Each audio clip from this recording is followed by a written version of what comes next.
प्रभु की महिमा हो। सामा मीडिया प्रोडक्शन की आज की सुबवाणी कार्यक्रम में मैं आप सबका फिर से स्वागत करती हूँ।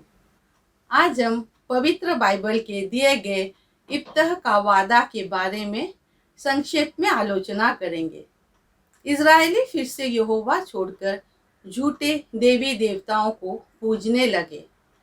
जब अमोनी लोगों ने आकर इजरायलियों से लड़ाई की तो उन देवताओं ने इजरायलियों को कोई मदद नहीं की। कई सालों तक इजरायलियों तकलीफें झेलते रहे।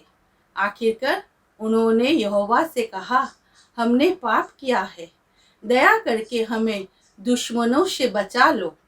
उन्होंने अपना मूर्तियां तोड़ दी और फिर से यहोवा की उपासना करने लगे। यहोवा यह नहीं चाहता था कि वे लोग तकलीफ झेलते रहे। इब्तिया नाम का एक सैनिक को चुना गया ताकि वो इजरायलियों को अम्मोनियों से लड़ने के लिए जाए। इब्तिया ने यहोवा से कहा, मैं वादा करता हूँ कि अगर तू हमें ये लड़ाई जीतने में मदद देगा तो मेरे घर लौटने पर जो भी सबसे पहले मिलने मेरे घर में बाहर आएगा उसे मैं तुझे दे दूंगा। जब इब्तिया घर लौटा तो सबसे पहले उसकी बेटी उसे मिलने आई। वह उसकी इकलौती थी। वह डफली बजा रही थी और नाच रही थी। तब इब्तिया ने कहा, हाय मेरी बेटी, ये तूने क्या किया? तूने मुझे ये कैसे दुख दिया? मैंने यहोवा से एक वादा किया था, अब मैं उसे टाल नहीं सकता। उसकी बेटी ने कहा, मेरे पिता, अगर तू यहोवा से वादा किया है तो उसे तू पूरा कर। बस मेरी एक विनती है, पहले मैं 2 महीनों के लिए मेरी सहेलियों के साथ पहाड़ों पर जाना चाहती हूँ। इब्तिया की बेटी ने सारी जिंदगी पवित्र डेरे में वफादारी से यहोवा की सेवा की। इब्तिया की बेटी को सभी लोग बहुत प्यार करते थे क्योंकि वह पूरी दिल से यहोवा की सेवा करती थी। इस कहानी में हम देखते हैं कि इब्तिया की बेटी बस इतना कहती है कि उसे वही करना चाहिए जो उसकी पिता ने यहोवा से वादा किया था। एक महिला के लिए सबसे बड़ी इच्छा शादी करना और परिवार बनाना होता है, लेकिन इब्तिया की बेटी ने अपने पिता का यहोवा से किया हुआ वादा को रखने के लिए ये सब त्याग दिया। इब्तिया की बेटी इस परिस्थिति से भागना नहीं चाहती थी और ऐसे भी कोई संकेत नहीं है कि उसकी दोस्तों ने भगाने में मदद करने की कोशिश की है। इब्तिया की बेटी ने उस परिवार का शोक मनाने के लिए चली गई जो इसके पास कभी नहीं होगा और वह लौट आई ताकि इब्तिया अपनी मन्नत पूरी कर सके। इब्तिया की बेटी ने पहचाना और पिता को अपनी बात रखने के लिए प्रोत्साहित किया।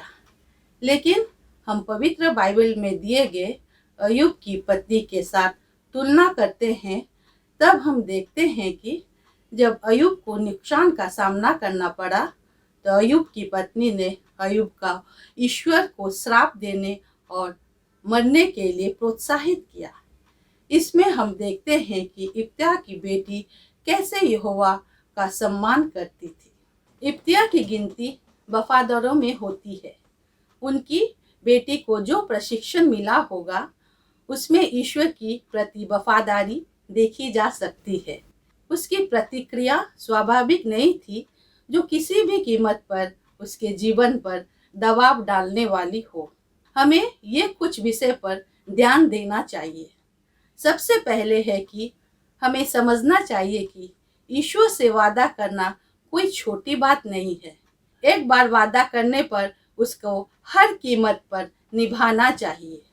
पवित्र बाइबल के सभोपदेशक 5 अध्याय 4 और 5 पद्य में लिखा गया है, जब तू परमेश्वर के लिए मन्नत माने तब उसके पूरा करने में विलंब न करना, क्योंकि वो मूर्खों से प्रसन्न नहीं होता।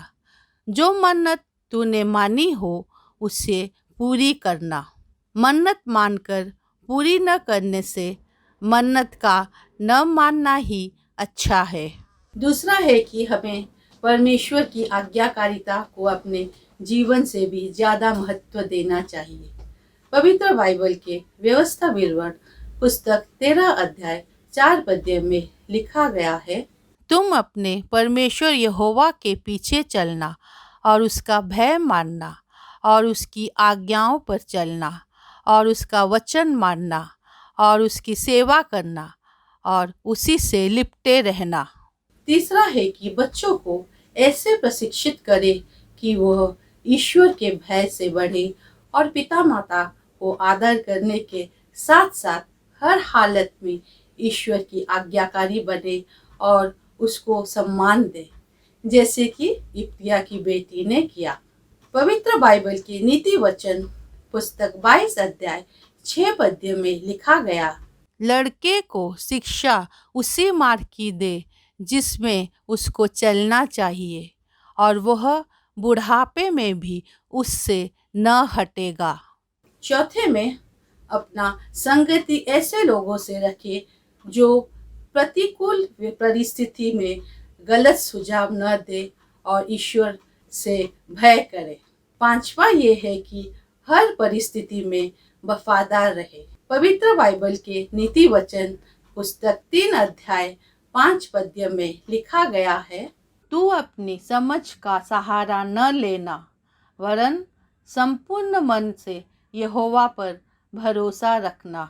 ईश्वर हमें उनके वचन को समझने और लागू करने के लिए ज्ञान दे। आज आपका दिन शुभ हो। धन्यवाद।